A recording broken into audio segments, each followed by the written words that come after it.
ओम नमो भगवते वासुदेवाय। हर हर महादेव। फाल्गुन शुक्ल पक्ष की एकादशी तिथि का विशेष महत्व है। इस एकादशी को रंग भरी या आमल की एकादशी के नाम से जाना जाता है। रंग भरी या आमल की एकादशी महाशिवरात्रि और होली के बीच में पड़ती है।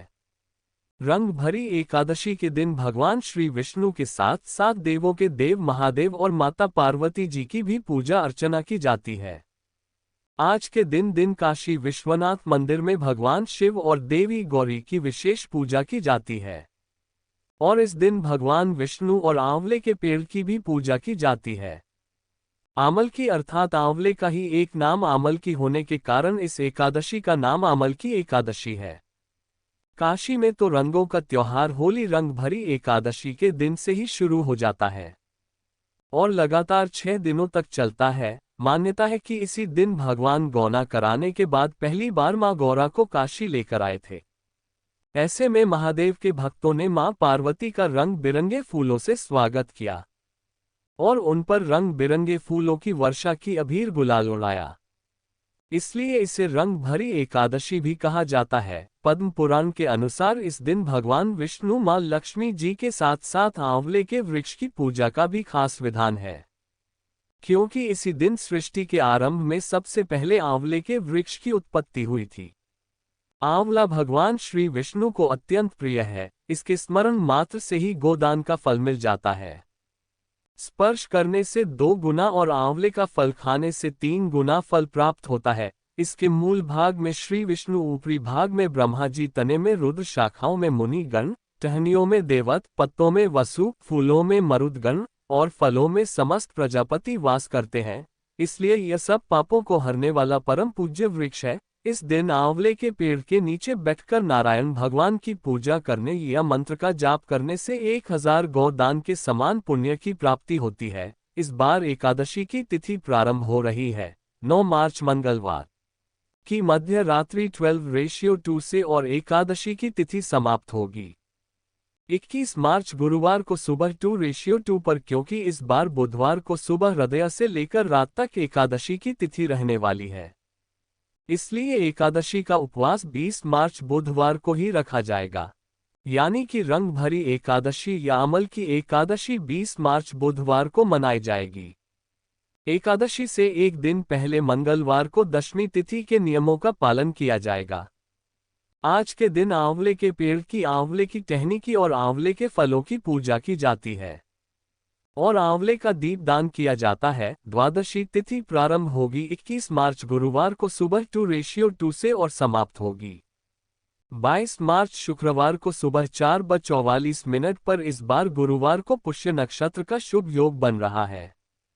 पुष्य नक्षत्र में की गई पूजा पाठ या की गई खरीदारी या किया गया कोई भी शुभ काम अत्यंत शुभ फल देने वाला होता है। हरिवासर का समय समाप्त होगा 21 मार्च गुरुवार की सुबह 8 बजे तक। मान्यताओं के अनुसार द्वादशी तिथि को व्रत का पार करते समय हरिवासर का समय समाप्त हो जाना चाहिए। हरिवासर के समय यदि व्रत खोला जाता है तो वह व्रत अधूरा माना जाता है और हरिवासर द्वादशी तिथि का पहला 1/4 पहर माना जाता है। एकादशी व्रत का पारण किया जाएगा 21 मार्च गुरुवार को और पारण मुहूर्त रहेगा सुबह 8:5 से लेकर 9:45 के बीच में। इस समय ही आपको एकादशी का उपवास खोलना होगा और भगवान को भोग लगाते उसमें तुलसी पत्र और आंवला जरूर अर्पित करें और उसी को प्रसाद रूप में ग्रहण कर। फाल्गुन शुक्ल द्वादशी को गोविंद द्वादशी के नाम से जाना जाता है और इस दिन भगवान श्री कृष्ण की पूजा जरूर करनी चाहिए। जो भक्त गोविंद द्वादशी का उपवास रखते हैं, भगवान श्री कृष्ण की कृपा से उन्हें अंत में मोक्ष की प्राप्ति होती है। आमल की एकादशी की पहली पौराणिक कथा के अनुसार जगत के पालनकर्ता भगवान श्री विष्णु की विशेष कृपा से सृष्टि के आरंभ में ही आंवले के वृक्ष की उत्पत्ति हुई थी। श्री विष्णु जी की नाभि से ब्रह्मा जी की उत्पत्ति हुई थी। एक बार ब्रह्मा जी के मन में स्वयं के बारे में जानने की जिज्ञासा पैदा हुई कि वह कौन है, उनका जन्म कब और कैसे हुआ। इन्हीं सारे प्रश्नों का उत्तर प्राप्त करने के लिए और अपनी जिज्ञासा को शांत करने के लिए श्री ब्रह्मा जी ने परब्रह्म की कठोर तपस्या प्रारंभ की।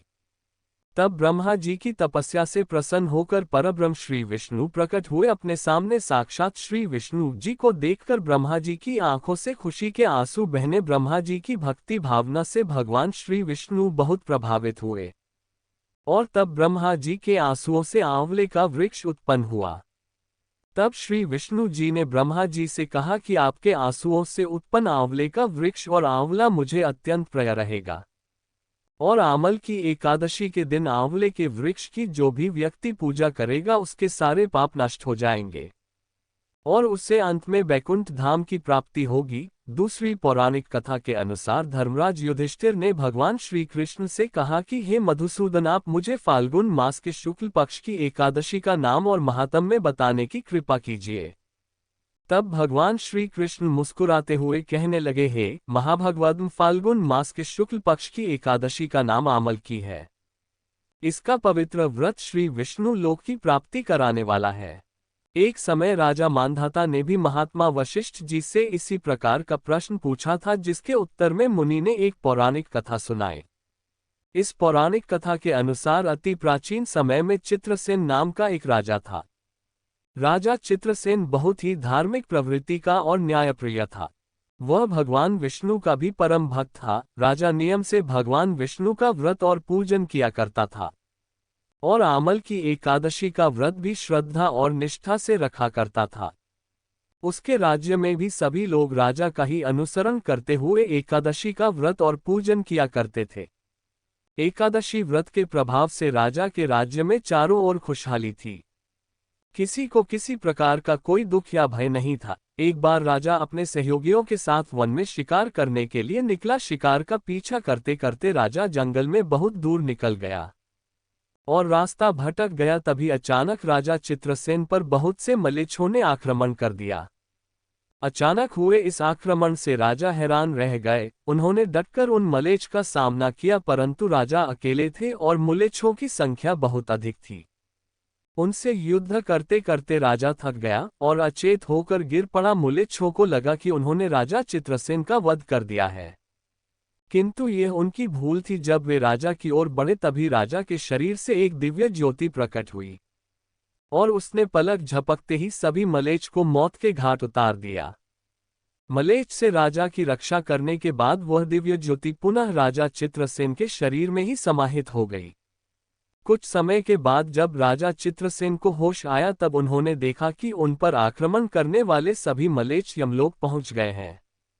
तब उन्हें बड़ा आश्चर्य हुआ। राजा के मन में प्रश्न आया कि उसकी रक्षा किसने की और इन मलेच्छ को किसने मारा। तभी एक आकाशवाणी हुई कि हे राजा चित्रसेन, तुम एक सच्चे भगवान विष्णु के भक्त हो। तुम्हारे आमल की एकादशी व्रत के प्रभाव से तुम्हारी रक्षा करने के लिए ही तुम्हारे ही शरीर से वैष्णवी शक्ति प्रकट हुई और उसी ने इन सभी का संहार कर दिया। तब राजा ने पूछा, हे देव, मुझे बचाने वाली वह वैष्णवी शक्ति अब कहाँ है?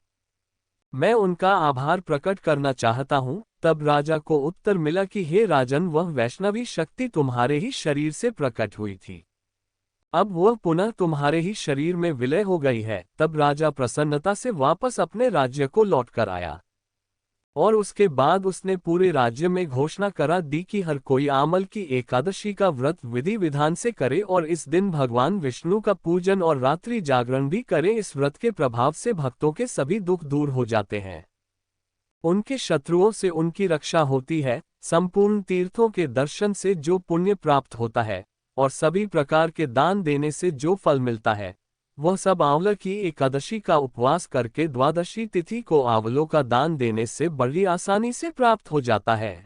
ये थी आज की वीडियो। उम्मीद है जानकारी आपको पसंद आई होगी। अगर वीडियो अच्छी लगी हो तो लाइक करके हो सके तो कमेंट बॉक्स में जरूर बताइएगा।